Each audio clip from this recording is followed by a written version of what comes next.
My grandfather, Weston, left me his entire estate, but my mother, Quinn, demanded I sign the deed over to my brother, Derek, immediately.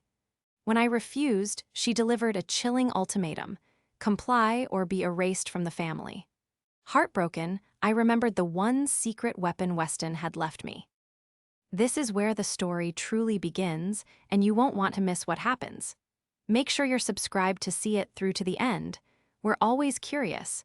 Where in the world are you all watching from today? Let us know in the comments. The silence in the house wasn't peaceful.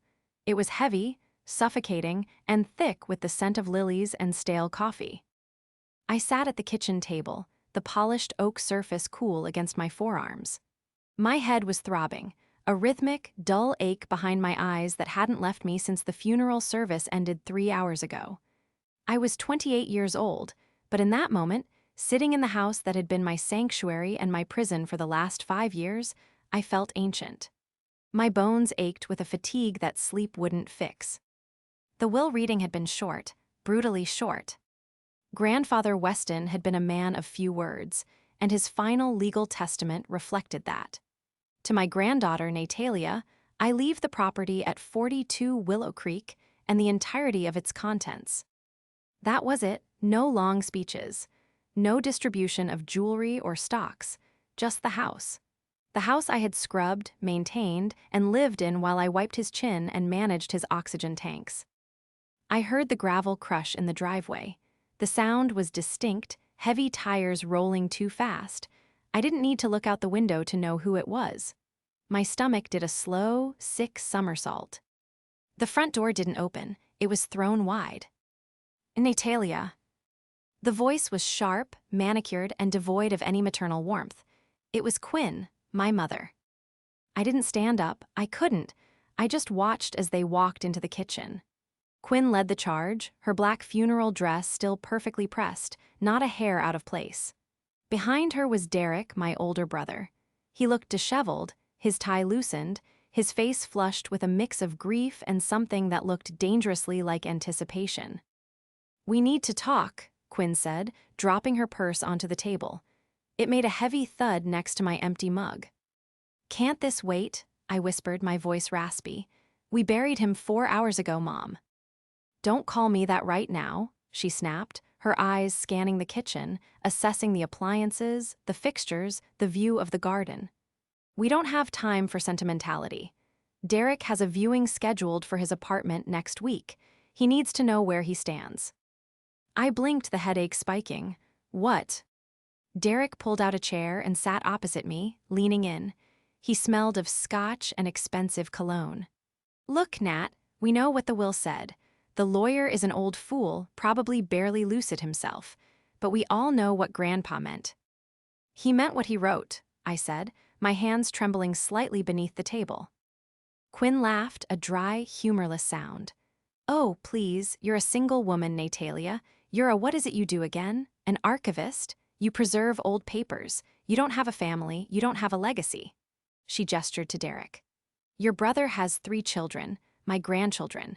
Do you really think Weston wanted them growing up in a rental while you rattle around in a 4-bedroom colonial all by yourself?" "I took care of him," I said, the words feeling small in the large room. "For 5 years, I lived here. This is my home." "It's a family asset," Quinn corrected, her voice dropping an octave, becoming steel. "And you are going to correct the mistake he made.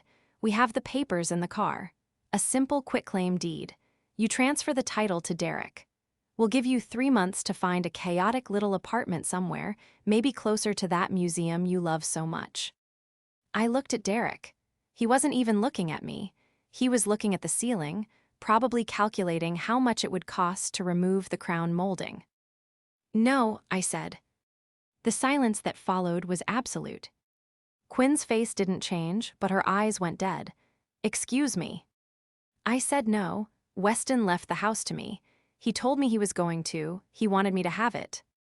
Quinn leaned over the table. Her face was inches from mine. I could see the heavy foundation settling into the fine lines around her mouth. "Listen to me very carefully, Natalia. You have always been the difficult one, the selfish one. If you keep this house, if you take the roof from over your nephews' heads, you are done.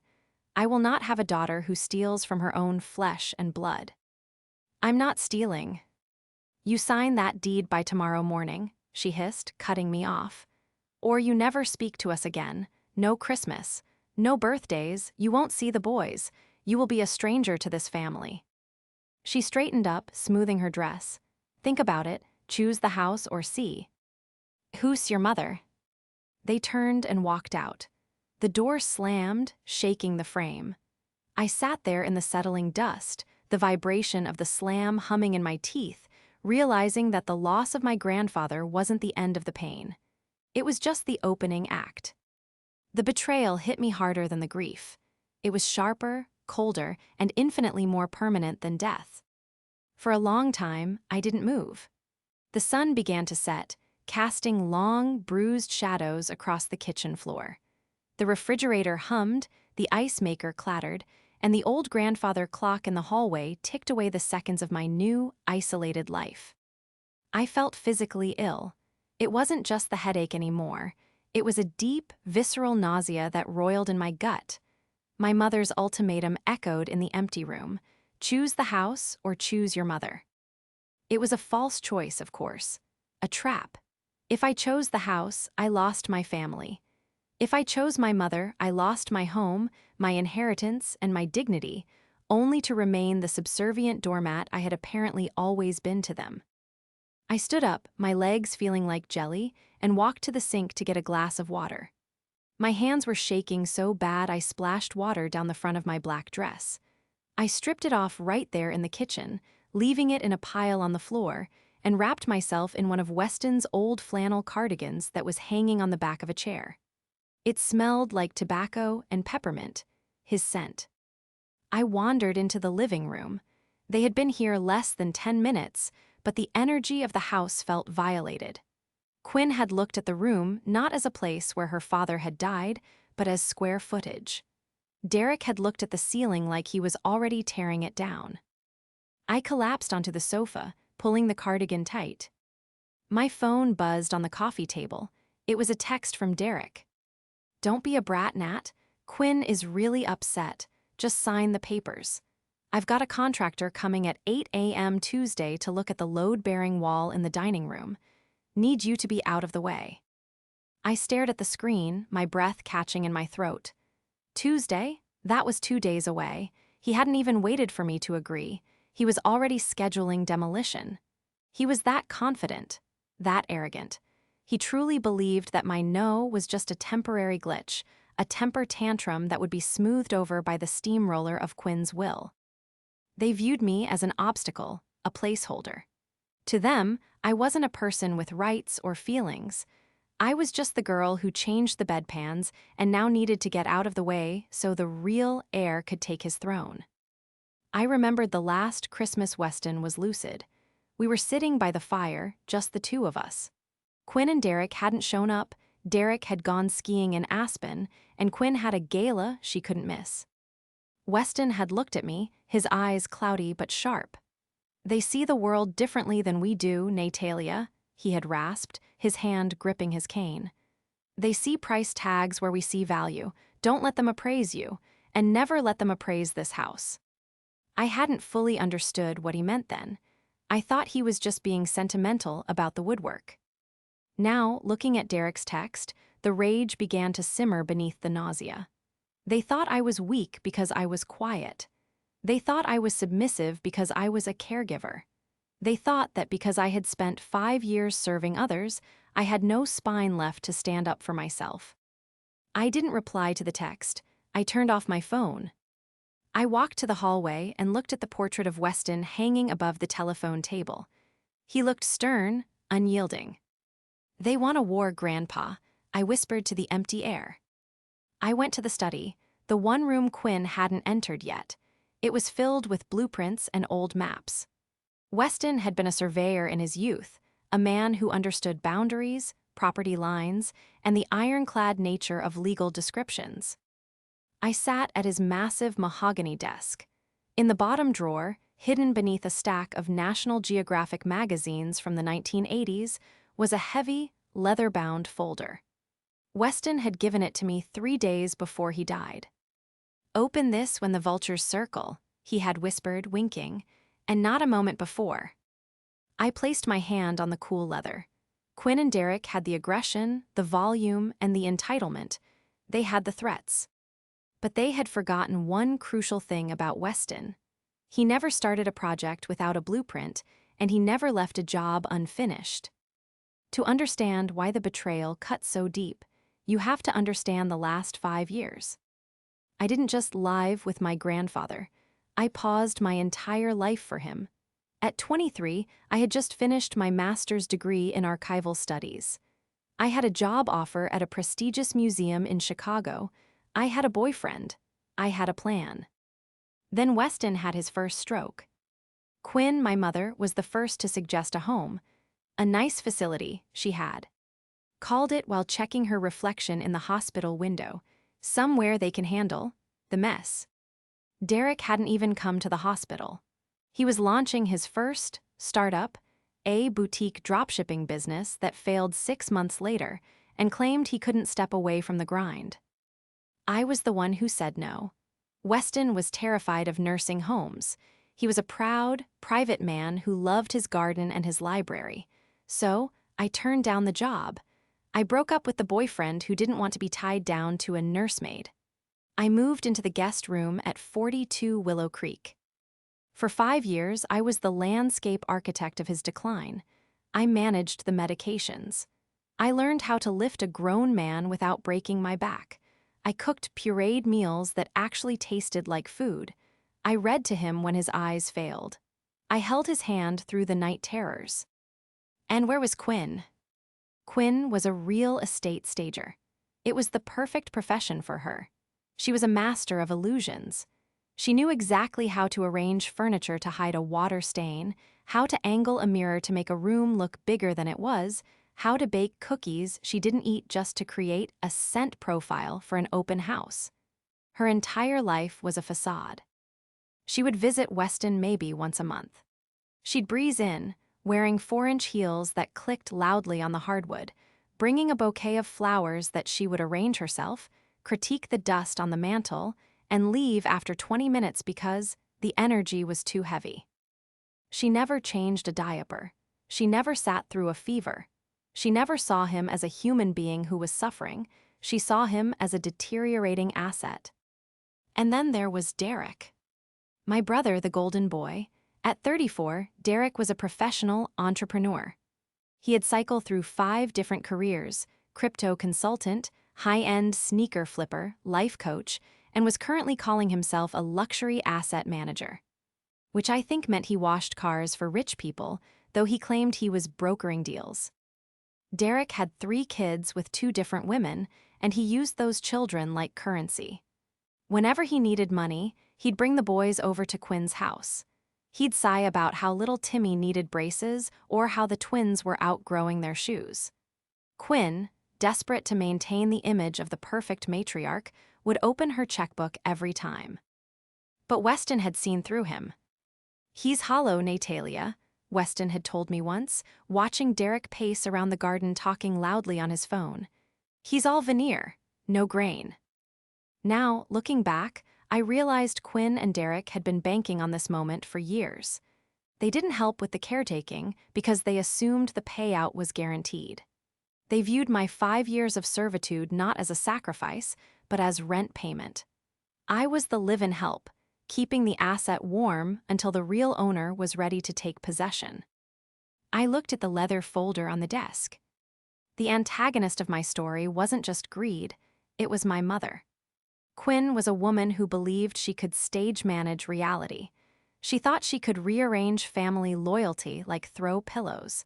She thought she could bully me into submission because I had always been the quiet one, the good daughter. But quiet doesn't mean weak, and archivists, we keep receipts. I stared at the leather folder for a long time before I dared to open it. The house was settling around me, the creaks and groans of the timber sounding like old bones stretching. Outside, the wind was picking up, rattling the pane of the study window, a sound I used to find comforting, but now sounded like a warning. My hands were still trembling, a residual effect of the adrenaline from the kitchen confrontation. I took a deep breath, the smell of Weston's pipe tobacco still lingering in the heavy velvet curtains, and flipped the cover open. It wasn't just papers inside, it was an arsenal. On top lay a letter, handwritten in Weston's shaky, late-stage calligraphy. The ink was blue, the pressure uneven, indicating he had written it on one of his bad days, perhaps weeks before the end. My dearest Natalia, if you are reading this, two things have happened. First, I have gone to join your grandmother. Second, the wolves have come to the door. I felt a lump form in my throat, hard and painful. He knew, he had always known. I love your mother, but I am not blind to her nature. And Derek is a man drowning in a sea of his own making, looking for a raft to steal. They will try to take this house from you. They will tell you it is for the legacy. They will tell you it is for the children. They will bully you, gaslight you, and threaten to cut you off. Do not let them. Not because of the house. Bricks and mortar are just things, but because if you give them what they want, you will not be saving them. You will be feeding a beast that will never be full. Everything you need is in this folder. I spent the last 6 months my attorney, Mr. Henderson, securing your future. I didn't just leave you the house, Natalia. I left you the truth. I set the letter aside, my vision blurring. Beneath it was a thick document titled The Willow Creek Preservation Trust. I wasn't a lawyer, but my work as an archivist meant I was comfortable with dense, complex documentation. I began to read, tracing the lines with my finger. The legalese was dense, but the meaning was clear. Weston hadn't just willed me the house in a simple transfer that could be contested or bullied away. He had placed the property into a living trust 3 years ago, naming me as the sole beneficiary and, crucially, the successor trustee upon his death. But there was a clause on page 4 that made my breath catch. Clause 14b, the spendthrift provision. It stated, in no uncertain terms, that the assets of the trust, the house, were protected from any creditors of the beneficiary. But more importantly, it included a conditional occupancy clause for any other family members. It explicitly stated that Derek and Quinn were barred from residing in or selling the property for a period of 10 years. Weston had locked them out from the grave. He had anticipated they would try to force me to sell, so he had made the house legally unsellable by anyone but me, and even then, the proceeds would go into a managed fund, not cash. But why? Why go to such extreme lengths? I dug deeper into the folder. Beneath the trust documents was a manila envelope labeled Due Diligence. Inside were printouts, financial records, public court dockets. I pulled out the first sheet. It was a credit report for Derek. The numbers were staggering. Credit card debt, $45,000. Personal loans, $80,000. A repossession order for a Range Rover dated 3 months ago. But the next document was worse. It was a lawsuit filing against Prestige Ventures LLC, Derek's latest shell company. He was being sued for breach of contract and fraud by 3 different investors. The total sought damages exceeded $200,000. I felt a chill run down my spine that had nothing to do with the drafty window. Derek wasn't just in a bad spot. He was catastrophic. He was drowning. Then I found the file on Quinn. My mother, the impeccable, perfect Quinn. The woman who judged my thrift store cardigans and my sensible shoes. There was a foreclosure notice on her investment property. A condo she claimed she was renting out for passive income. It was dated 6 weeks ago, and attached to it was a loan modification application for her own primary residence, claiming financial hardship. I sat back, the papers scattering slightly across the mahogany desk. The narrative they had spun in the kitchen, that this was about family legacy, about Grandpa's mistake, about giving Derek's children a stable home, was a complete fabrication. A lie constructed of desperate masonry. They didn't want the house for the kids. They didn't want to live here. They wanted the deed so they could liquidate it immediately. They needed the equity. They needed the cash to plug the massive, gaping holes in their own financial Titanics before they sank. If I had signed that quitclaim deed, the house would have been on the market by Friday. Weston's library would be gutted. The garden he loved would be bulldozed for curb appeal. And the money? It wouldn't go to my nephew's college funds. It would go to pay off Derek's fraud lawsuits and Quinn's bad mortgages. They were going to cannibalize my inheritance to cover their mistakes, and they were willing to disown me to do it. A cold, hard resolve settled in my chest, replacing the fear. I wasn't just a daughter or a sister anymore. I was the archivist, and I had just discovered the provenance of their greed. I opened my laptop. It was 2:00 a.m. I wasn't going to sleep. I needed to verify everything. I logged into the county clerk's public records database. I searched Derek's name. Click result found, click result found, click result found. Judgments, liens. A garnish order on a bank account that no longer existed. Then I searched Quinn. There it was. A second mortgage taken out on her home just last year. A high-interest, predatory loan type usually reserved for people with desperate credit. They were broke, both of them. They were projecting an image of wealth and success while standing on a trapdoor that was about to open. I printed everything. I organized it into binders. I labeled them. Exhibit A, Exhibit B. By the time the sun began to bleed gray light through the sheer curtains, I wasn't the weeping girl in the kitchen anymore. I was a fortress. I had the facts. I had the map. And I knew exactly where the landmines were buried. At 7:45 a.m. on Tuesday, I showered, dressed in my sharpest blazer, the one Quinn said made me look severe, and made a fresh pot of coffee. I sat on the front porch swing, the folder on my lap, and waited for the vultures to arrive. Derek was early. At 7:55 a.m., his black SUV pulled into the driveway, followed closely by Quinn's pristine white sedan.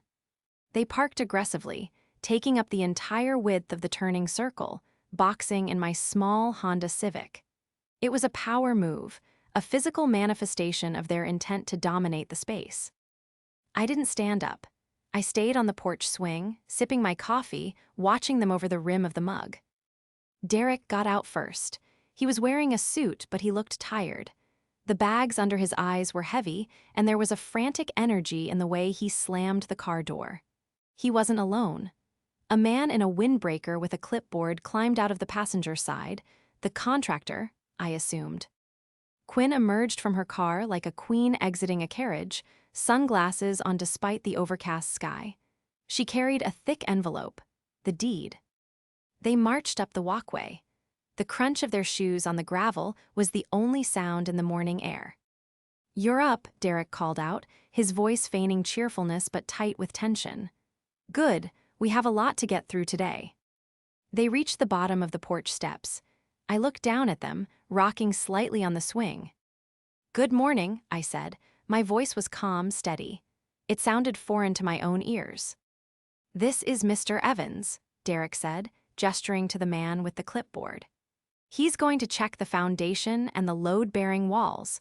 We need to know if we can open up the kitchen to the living room before we list. Before we settle in." The slip was subtle, but I caught it. Before we list. "Mr. Evans isn't coming inside," I said. The silence that followed was sharp. Derek's smile faltered, twitching at the corners.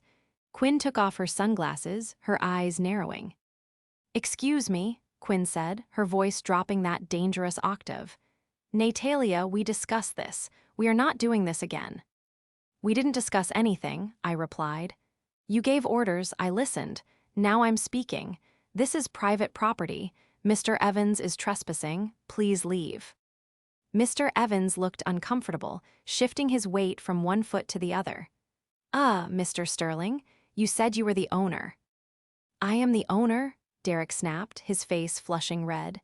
He turned to me, pointing a finger that shook slightly. "Cut the act, Nat. Mom has the papers. You sign them, we give you a check for $10,000 to help you move, and we get on with our lives. Don't make a scene in front of the contractor." $10,000? I repeated. That's generous, Derek, especially considering you owe American Express $45,000. Derek froze. His arm dropped to his side as if the strings had been cut. Quinn stepped forward, placing herself between me and Derek. What are you talking about? Don't be ridiculous. And the judgment from Prestige Ventures, I continued, opening the folder on my lap. I didn't yell. I didn't scream. I read from the paper like I was reading a grocery list. Case number CV 2024-998, fraud and breach of contract. Damages sought, $210,000. I looked up. Derek's face had gone the color of ash.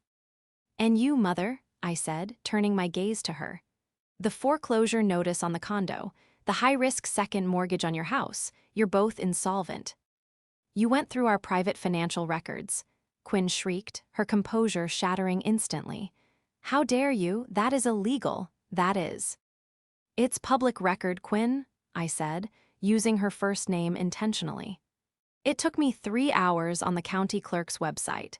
Anyone could find it. And I'm guessing the reason you're so desperate to get the title to this house today is because Derek has a court hearing next week, doesn't he? Derek lunged forward, taking a step up the stairs.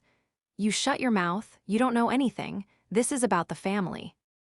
It is about the family, I said, standing up now.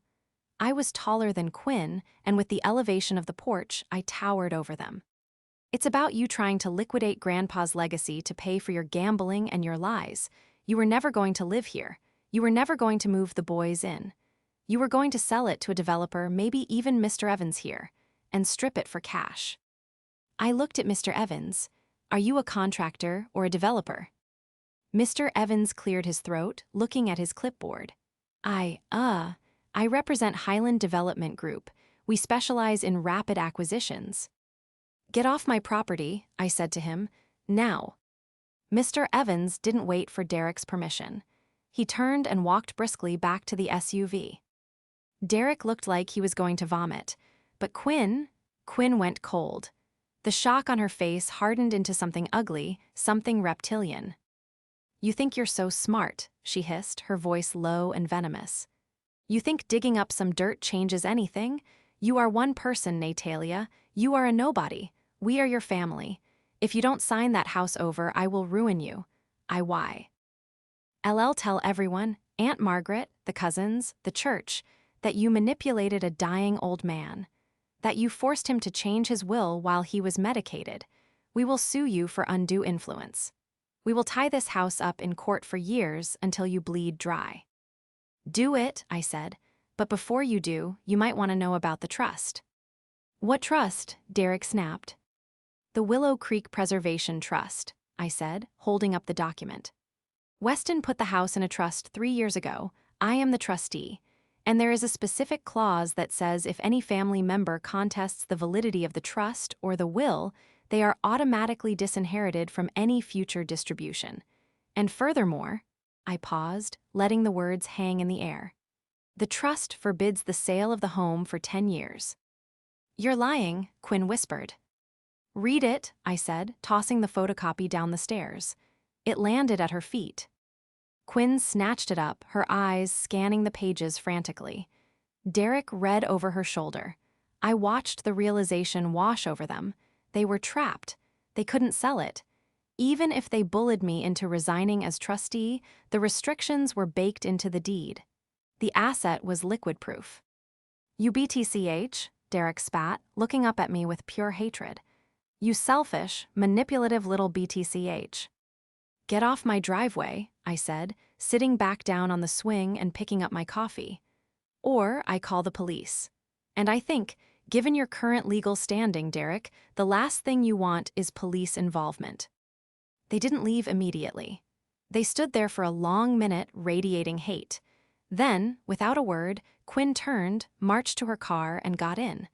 Derek followed, slamming his door so hard the SUV rocked. They peeled out of the driveway, gravel spraying onto the grass. I sat there, my heart hammering against my ribs like a trapped bird. I had won the battle. But as I watched their cars disappear around the bend, I knew the war had just begun. Quinn's threat about ruining me wasn't an idle one.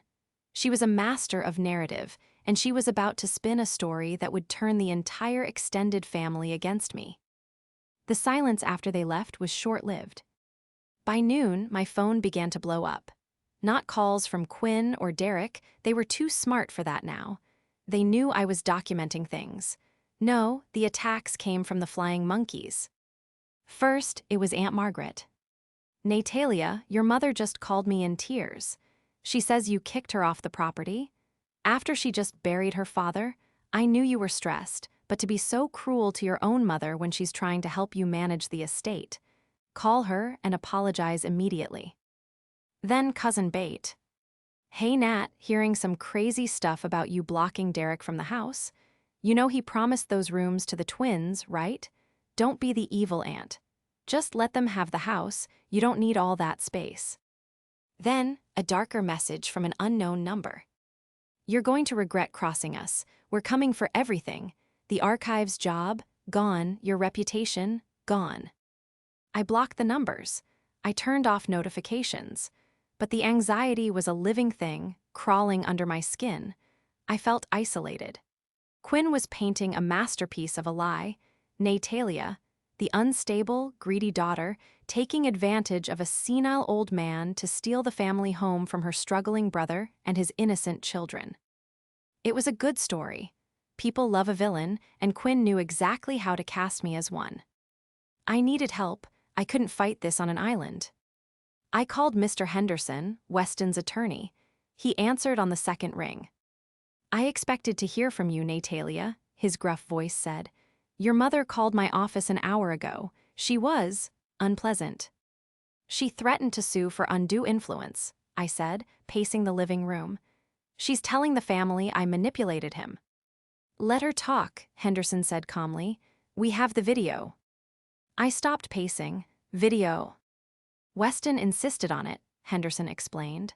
"When we signed the final trust documents, we recorded the session. We have him on tape, clear as day, explaining exactly why he was leaving the house to you and why he was excluding them. He explicitly mentions Derek's gambling and Quinn's spending. He calls them, and I quote, financial vampires. It's admissible. If they file a suit, we play the tape. It will destroy them in court." "Why didn't you tell me?" "Weston wanted you to find your own strength first," Henderson said gently.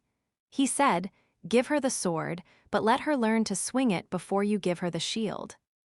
I felt a fresh wave of tears, but I blinked them back. "Okay, so we're safe legally." "Legally, yes, but socially. That's a different court, Natalia, and I can't help you there." He was right. The law was on my side, but Quinn was winning the court of public opinion. I needed something that would break her hold on the family narrative.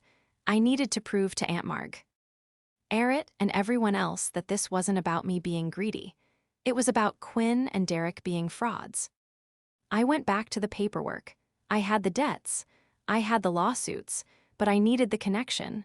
I needed to prove they had conspired to sell the house before Weston was even dead. I remembered Derek's contractor, Mr. Evans from Highland Development Group. I went online and searched for the company. It was a legitimate firm. I navigated to their current projects page. Nothing. I went to upcoming acquisitions. And there it was. A PDF brochure labeled Proposed Redevelopment, the Willow Creek Estates. I clicked it, my heart stopped. It was a proposal to demolish 42 Willow Creek, my grandfather's house, and 2 neighboring lots to build a complex of 6 luxury townhomes. The proposal was dated 3 months ago. 3 months ago, Weston was still alive. I scrolled down. The proposal included a signed letter of intent to sell, contingent upon title transfer. The signature at the bottom wasn't mine. It was Brenda Quinn Sterling, executor pending. She had signed a deal to sell the house while her father was still breathing in the next room. She had presented herself as the executor, which she wasn't, and promised the land to a developer. But that wasn't the smoking gun. The smoking gun was the deposit. The document referenced a good faith deposit of $50,000 paid to the seller to secure the exclusive rights. If Quinn and Derek had taken $50,000 from a developer for a house they didn't own and spent it, that wasn't just family drama, that was criminal fraud. I checked the date of the deposit against the bank records I had found in Derek's file. He had foolishly left a bank statement in the kitchen months ago that I had filed away. On the exact date of the deposit, a deposit of $25,000 hit Derek's account. The other $25,000 presumably went to Quinn.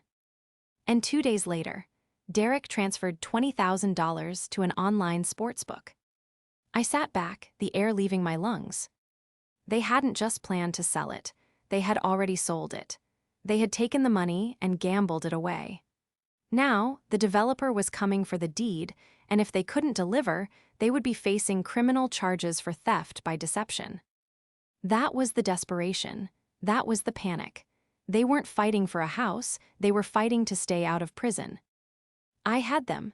I had the proof that would silence every flying monkey in the family. I picked up my phone. I saw a text from Aunt Margaret. "We're having a family meeting on Sunday at my house to discuss what to do about you. You need to come and explain yourself." I typed a reply, my fingers steady. "I'll be there, and I'll bring everything." Aunt Margaret's house in the suburbs was the traditional gathering place for the Sterling clan. It was a sprawling, beige split level that smelled perpetually of potpourri and judgment. I pulled my Honda Civic up to the curb. The driveway was already full. Quinn's sedan and Derek's SUV were parked prominently near the front door, flanked by the cars of my cousins and uncles. It looked like a funeral procession, but I knew, with a sinking feeling in my gut, that it was actually a trial. And I was the defendant. I grabbed the heavy box of documents from the passenger seat.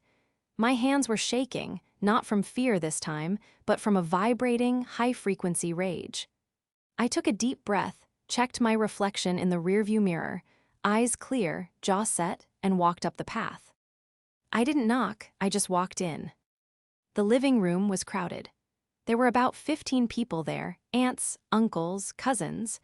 They were seated in a semicircle around the fireplace, where Quinn sat in a high-backed armchair, dabbing her eyes with a lace handkerchief. Derek stood behind her, hand on her shoulder, looking like the dutiful, protective son. The conversation died instantly when I entered. 15 pairs of eyes swiveled to me. The silence was thick, heavy, and hostile. "You came," Aunt Margaret said, stepping forward. She was a stern woman with a soft heart that Quinn had weaponized. "We weren't sure you would show your face." "I have nothing to hide, Aunt Margaret," I said, my voice steady. I walked to the center of the room, placing the box on the coffee table. The thud it made was the only sound in the room. "Natalia," Quinn said, her voice trembling theatrically. "Please, just tell them the truth. Tell them how confused Dad was at the end. Tell them how you had him sign those papers when he didn't know what day it was. We can fix this. We can still be a family." It was a masterclass in manipulation. She was giving me an out. Admit to being a manipulator, give up the house, and be forgiven. "He wasn't confused, Mother," I said, looking her dead in the eye. "He was the clearest he had been in years." "Don't lie," Derek snapped, stepping out from behind the chair. "He was on morphine. You took advantage of a dying man to steal my children's inheritance." A murmur of agreement went through the room. Cousin Bate shook her head at me, looking disappointed. "Nat, seriously, the boys need that house. You're single, it's selfish." "Selfish," I repeated, tasting the word. "That's the narrative, isn't it? That I'm the greedy spinster hoarding the mansion while the struggling young father suffers." "That is the reality," Quinn sobbed. "No," I said, reaching into the box. "The reality is that Weston knew exactly who you were, and he knew exactly what you would do." I pulled out a laptop and a portable speaker. I set them up on the coffee table, ignoring Derek's scoff. "What is this?" Aunt Margaret asked. "This," I said, plugging in the HDMI cable to Margaret's large TV, "is Weston, recorded 3 weeks before he passed, in Mr. Henderson's office, with 2 witnesses present. No morphine, no confusion." I hit play. The screen flickered to life. There sat grandfather Weston, looking frail but sharp-eyed, wearing his favorite tweed jacket. The room gasped, seeing him alive, moving, speaking. It sucked the air out of the space. "My name is Weston Arthur Sterling," the video Weston said, his voice raspy but firm. "And I am making this statement to clarify my intent regarding the disposition of my estate." Quinn stopped crying. She sat up straighter, her face paling. "I am leaving the house at 42 Willow Creek entirely to my granddaughter, Natalia. She has been my hands, my eyes, and my heart for 5 years." Weston leaned into the camera. "I know my daughter, Brenda, or Quinn, as she calls herself now, and I know my grandson, Derek. I love them, but I do not trust them. They view me as a bank account. They view this family as a transaction." On the screen, Weston held up a finger. "Let me be clear. If I left this house to Derek, it would be sold within the month to pay for his gambling debts. If I left it to Quinn, she would leverage it to cover her failed investments. I am skipping them not out of cruelty, but out of necessity. To save the legacy of this family, I must bypass the rot." The video ended. The screen went black. The silence in the room was deafening. You could hear the hum of the refrigerator from the kitchen. Aunt Margaret looked from the TV to Quinn, her mouth slightly open. "Gambling debts?" she whispered.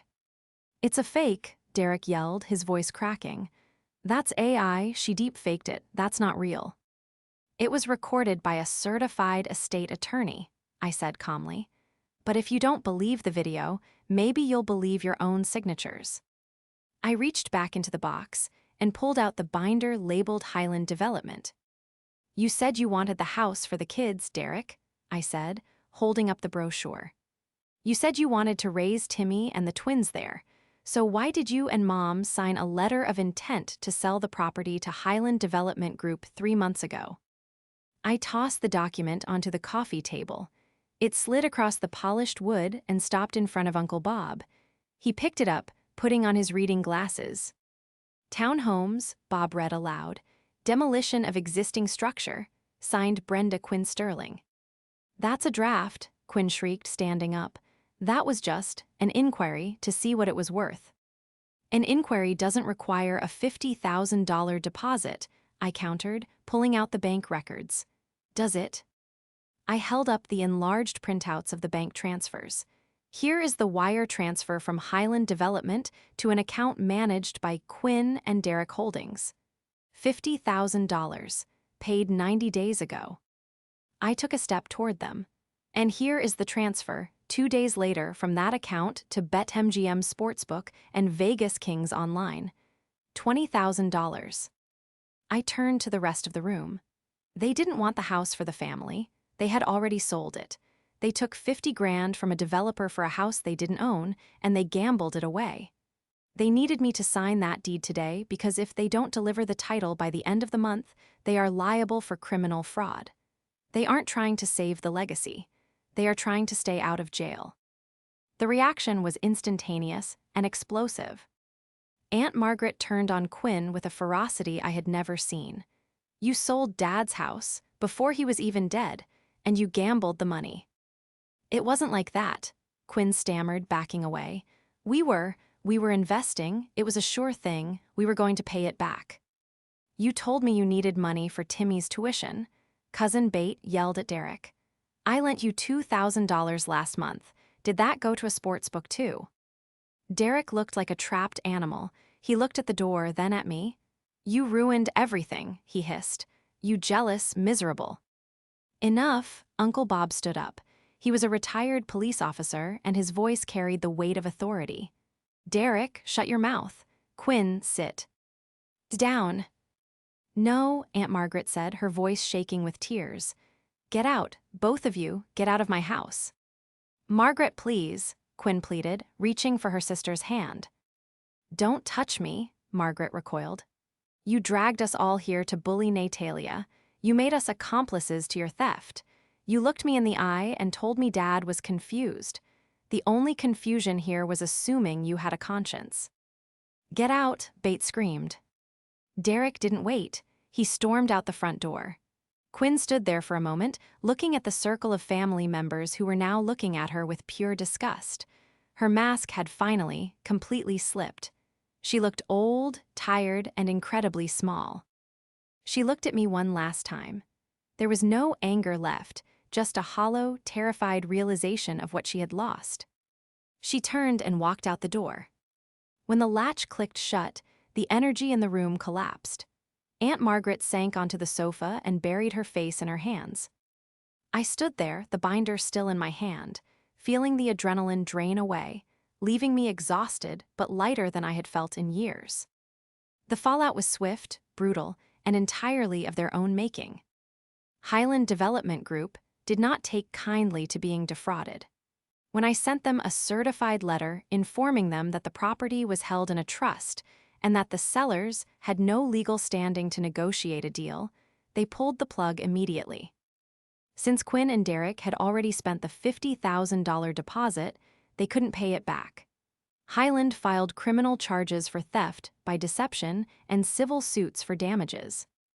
Derek's house of cards collapsed first. The fraud investigation triggered an audit of his other businesses. He was indicted on 3 counts of wire fraud 2 months later. His ex-wives, finally seeing the truth of his finances, garnished what little wages he could earn.